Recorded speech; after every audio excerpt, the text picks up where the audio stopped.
మన త్రియేక దేవుని పరిశుద్ధ నామమునకు ఇప్పుడు ఎల్లప్పుడూ సదాకాలం మహిమ కలుగును కాక. Advent evangelical Lutheran church, Santosh Nagar parish సంఘ కాపర్లముగా ఈ యొక్క మండల కాల ధ్యానములు, ఈ లెంటెన్ డేస్లో ఉదయకాల ధ్యానములు మరి మేమిరువురము మీ వద్దకు తీసుకొని వచ్చి మీతో కలిసి ధ్యానించుటకు దేవుడు మాకిచ్చినటువంటి ఈ కృపను బట్టి దేవుణ్ణి స్తుతిస్తూ ఉన్నాం. మరి ముందు రోజు 16వ దినం మండల కాల ధ్యానములలో 16వ దినము reverend D Vijay Kumar pastor గారు తప్పిపోయిన కుమారుడు ఉపమానం ద్వారా దేవుని యొక్క కరుణను గురించి మరి ధ్యానం చేయటం మనం విని ఉన్నాం. మరి నేటి దినమందు 17వ దినము మరి గాలివానల్లో, అల్లకల్లోలంలో, సమస్యల సుడిగుండము, సంక్షోభం, వీటన్నిటిలో యేసుక్రీస్తుని మరి ఆయన యందు విశ్వాసం ఉంచటం, ఆయనపై ఆధారపడటం, ఆయన మాటను నమ్మటము అనేటువంటి ఈ యొక్క అంశంపై మరి వాక్య ధ్యానంలో మనం సాగిపోదాం. దీని నిమిత్తము ఏర్పాటు చేయబడినటువంటి బైబిల్ పాఠాలు మత్తయి సువార్త 14వ అధ్యాయం 22వ వచనం నుండి 33వ వచనం. మరి ఒక పాఠము యోబు గ్రంథము 9వ అధ్యాయము 8వ వచనం. కీర్తనలు 77వ కీర్తన. మరి ఇక్కడ గమనించినట్లయితే మత్తయి సువార్త 14వ అధ్యాయము 22వ వచనంలో, వెంటనే ఆ జన సమూహములను తాను పంపివేయినంతలో తన శిష్యులు దోణి ఎక్కి తనకంటే ముందుగా అద్దరికి వెళ్ళవలనని ఆయన వారిని బలవంతం చేసిన. అంతకుముందు జరిగినటువంటి ఆ యొక్క సన్నివేశాన్ని మనం గమనించినట్లయితే, యేసుక్రీస్తు వారు పురుషులు 5,000 మంది, ఇక స్త్రీలు పిల్లలు లెక్కలేదు, వారందరికీ 5 రొట్టెలు 2 చేపలను పంచిపెట్టడము మనం చూస్తూ ఉన్నాం. వారందరూ సమృద్ధిగా తిన్న తర్వాత 12 గంపలు మిగలటం మనం చూస్తూ ఉన్నాం. మరి యొక్క వాక్యాన్ని, ఈ సన్నివేశాన్ని 4 సువార్థికులు రాయటం కూడా మనం చూస్తూ ఉన్నాం. సో ఇది అయిపోయిన తర్వాత యూదుల్లో ఒక ఆలోచన ఉన్నది. మెస్సయ్య వచ్చినప్పుడు పైనుండి ఆహారం మనకు మరి తెస్తాడు, ఆయన మనకు పెడతాడు అని చెప్పి వారు అనుకుంటా ఉన్నారు. సో ఇక్కడ యేసుక్రీస్తు వారు ఆ విధంగా 5 రొట్టెలు 2 చేపలు 5,000 మందికి పంచినటువంటి ఆ పరిస్థితి చూసిన తర్వాత చాలామంది ఈయన మెస్సయ్య, ఈయన మనం రాజు చేయాలని చెప్పి ఆ విధంగా చేస్తున్నప్పుడు మరి యేసుక్రీస్తు వారు ఆ జన సమూహాలను పంపించేశారు. ఆ తర్వాత శిష్యుల్ని కూడా దోణి ఎక్కి మీరు ముందు వెళ్ళండి, నేను తర్వాత వచ్చి మిమ్మల్ని కలుసుకుంటానని చెప్పి అక్కడ తెలియచేయటం మనం చూస్తూ ఉన్నాం.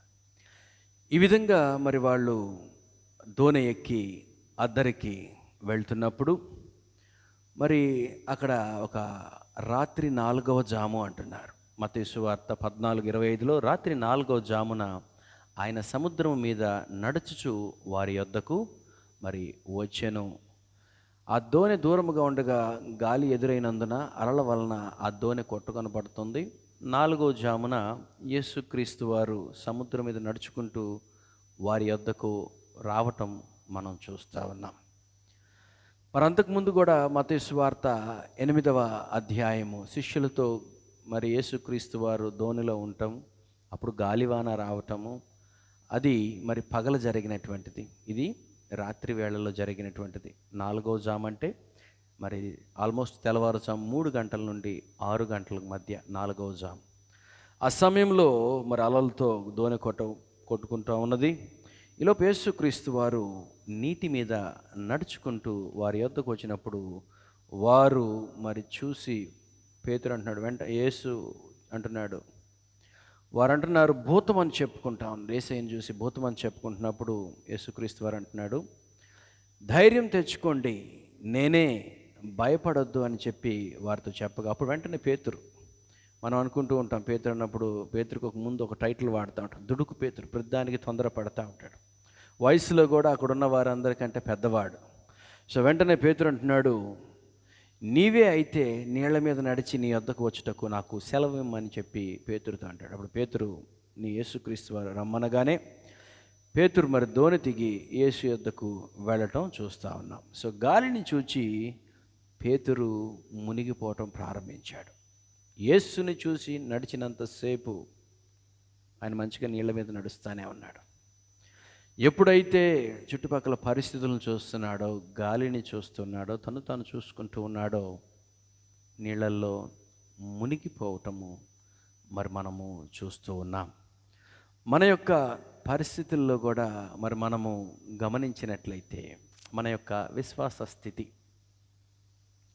దేవుని వాక్యం వింటూ ఉన్నాం, దేవుణ్ణి వెంబడిస్తూ ఉన్నాం, దేవుని వైపు చూస్తూ ఉన్నాం. చాలా సందర్భాల్లో మన జీవితాల్లో మరి గొప్ప గొప్ప కార్యములు, ఊహించినటువంటి కార్యములు దేవుడు చేస్తూ ఉన్నాడు. ఆ విధంగా దేవుని దగ్గర దీవెనలు పొందిన తర్వాత కొన్ని సందర్భాల్లో విశ్వాస విషయంలో మనము కూడా జారిపోయే ప్రమాదం ఉంది. పరిస్థితులను చూస్తూ ఉంటాం. మన యొక్క స్థితికి కారణభూతులైనటువంటి దేవుణ్ణి మరచి మన వైపు మనము, మన యొక్క ఆలోచనలు, మన తలంపులు, మన శక్తి సామర్థ్యాలను అటువైపు చూస్తూ మన యొక్క విశ్వాస విషయంలో మరి మనము ఇటువంటి సంక్షోభములో, అల్లకల్లోలంలో పడిపోయేటువంటి పరిస్థితుల్లో మరి మనము ఉంటూ ఉన్నాం. అటువంటి మరి సందర్భాల్లో అక్కడ యేసుక్రీస్తు వారు అంటున్నారు, మరి 27వ వచనం మనం గమనించినట్లయితే, వెంటనే యేసు ధైర్యం తెచ్చుకోండి, నేనే అని చెప్తా ఉన్నాడు. నేనే, నా వైపు చూడండి, ఇది నేనే అంటున్నాడు. నిర్గమాకాండము 3వ అధ్యాయం 14వ వచనంలో కూడా తండ్రి అయినటువంటి దేవుడు మోషేతో నేను ఉన్నవాడను అని సెలవిస్తూ ఉన్నాడు. మరి ఆయన ప్రియకుమారుడైనటువంటి యేసుక్రీస్తు వారు ఆయన కూడా నేనే అని చెప్పి సెలవీయటము మరి మనము చూస్తూ ఉన్నాం. అదేవిధంగా మరి ఈ యొక్క శిష్యుల్ని మనము గమనించినట్లయితే 33వ వచనం, అంతటా దోణిలోనున్నవారు వచ్చి నీవు నిజముగా దేవుని కుమారుడు అని చెప్పి ఆయనకు మ్రొక్కిరి.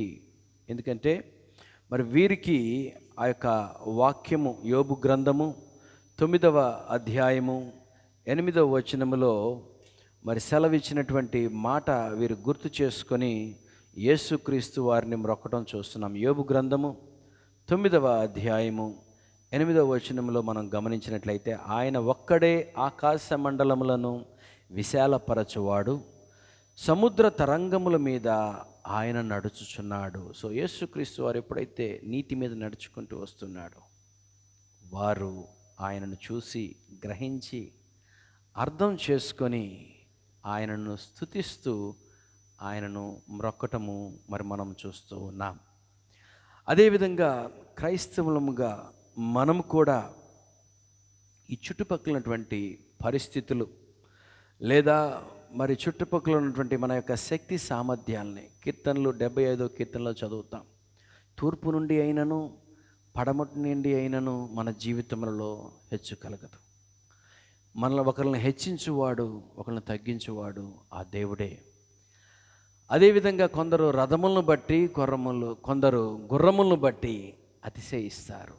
కానీ మనమైతే జీవము కలిగినటువంటి మన దేవుణ్ణి బట్టి అతిశయిస్తూ ఆయన యందు మరి మనము విశ్వాసం ఉంచాలని చెప్పి వాక్యం సెలవేస్తుంది. అదే సందర్భం మరి కీర్తనాకారుడు కూడా ఈ విషయాల్ని తెలియచేస్తున్నాడు. కీర్తనలు 77వ కీర్తన మరి 7, 8, 9 వచనాలు మనం చూసినట్లయితే, ప్రభువు నిత్యము విడనాడునా, ఆయన ఇకెన్నడూ కటాక్షింపడా, ఆయన కృప ఎన్నిటికీ లేకుండా మానిపోయినా, ఆయన సెలవిచ్చిన మాట తరతరములకు తప్పిపోయినా, దేవుడు కటాక్షింపక మానెనా, ఆయన కోపించి వాత్సల్యత చూపకుండునా.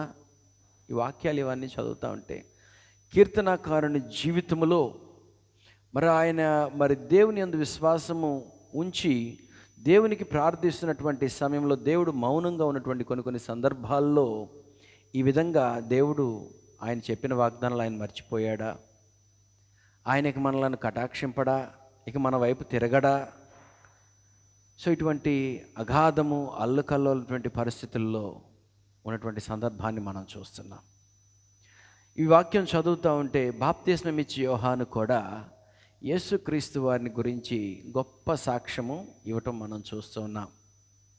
పరిసయ్యులు శాస్త్రులు ఆయన దగ్గరికి వచ్చి, నీవు క్రీస్తువా అంటే, నేను కాదు, నా వెనక ఆయన వస్తూ ఉన్నాడు, ఆయన యొక్క పాదాలని ముట్టుకోవటానికి, ఆయన చెప్పుల వారును విప్పుటకు కూడా నేను అర్హుడను కాను అని యేసుక్రీస్తు గురించి చాలా గొప్ప సాక్ష్యం ఇచ్చాడు. ఎప్పుడైతే హేరోదు జైల్లో వేశాడో యోహానుని, అప్పుడు యోహానుకు మరలా అదే పరిస్థితిలో ఉన్నాడు. అయ్యా, ఈ లోకానికి రావాల్సిన క్రీస్తువి మెస్సయ్యవి నీవేనా, లేదా మేము ఇంకెవరి కోసమన్నా ఎదురు చూడాలా అని చెప్పి బాప్తిస్మం ఇచ్చి యోహాను తన శిష్యుల్ని యేసుక్రీస్తు వారి వద్దకు పంపటం మనం చూస్తున్నాం. అటువంటి పరిస్థితులు మన జీవితంలో కూడా ఎదురయ్యే ప్రమాదం చాలా ఉంది. ఆ తర్వాత కీర్తనాకారుడు దేవుణ్ణి స్తుతిస్తూ కొన్ని మాటలు మాట్లాడటం మనం చూస్తూ ఉన్నాం. 11వ వచనం, యెహోవా చేసిన కార్యములను, పూర్వము జరిగించిన నీ ఆశ్చర్య కార్యములను నేను మనసునకు తెచ్చుకొందును. నీ కార్యమంతయు నేను ధ్యానించుకొందును, నీ క్రియలను నేను ధ్యానించుకొందును. ఆశ్చర్యక్రియలు జరిగించు దేవుడవు నీవే, జనములలో నీ శక్తిని నీవు ప్రత్యక్షపరచుకొని ఉన్నావు. సో నీ మార్గము సముద్రములో నుండెను, నీ త్రోవులు మహాజలములలో నుండెను, నీ అడుగుజాడలు గుర్తింపబడకయుండెను. సో ఈ విధంగా కీర్తనకారుడు మొదట దేవుడు విడనాడాడా, దేవుడు కటాక్షింపడా, దేవుడు వాగ్దానాన్ని మర్చిపోయాడా అనుకున్నటువంటి స్థితి నుండి వెంటనే దేవుని యందు తిరిగి విశ్వాసం ఉంచి, పూర్వము దేవుడు చేసినటువంటి కార్యాలు, 11వ యెహోవా చేసిన కార్యములను, పూర్వము జరిగించిన నీ ఆశ్చర్య క్రియములను నేను మనసునకు తెచ్చుకుందును. ఎక్కడెక్కడైతే మనం పడిపోతున్నామో, ఎక్కడైతే దేవుణ్ణి విడిచిపెట్టి ఈ యొక్క అల్లుకల్లోలమైనటువంటి గందరగోళ పరిస్థితుల్లో ఉన్నామో, తిరిగి కీర్తనాకారుడేమంటున్నాడు, మనస్సునకు తెచ్చుకుందును. మనం కూడా దేవుణ్ణి, మరి ముఖ్యంగా ఈ యొక్క లెంట్ డేస్, ఈ మండలకాల ధ్యానములు మరి యొక్క అవకాశాన్ని మనకు ఇస్తూ ఉన్నాయి. ఏ ఏ పరిస్థితుల్లో ఎక్కడ మనం తప్పిపోతున్నామో, ఎక్కడ జారిపోతున్నామో అంత బాగున్నట్లే ఉంటుంది, అంత బాగా. కీర్తనాకారుడు అంటున్నాడు, జిగటగల దొంగ ఊబిలోండి నువ్వు నన్ను పైకి లేపావంటాడు. దారి బాగానే ఉంటుంది, చూస్తూ నడుస్తూ ఉంటాం, తెలియకుండా జారిపోతూ ఉంటాం.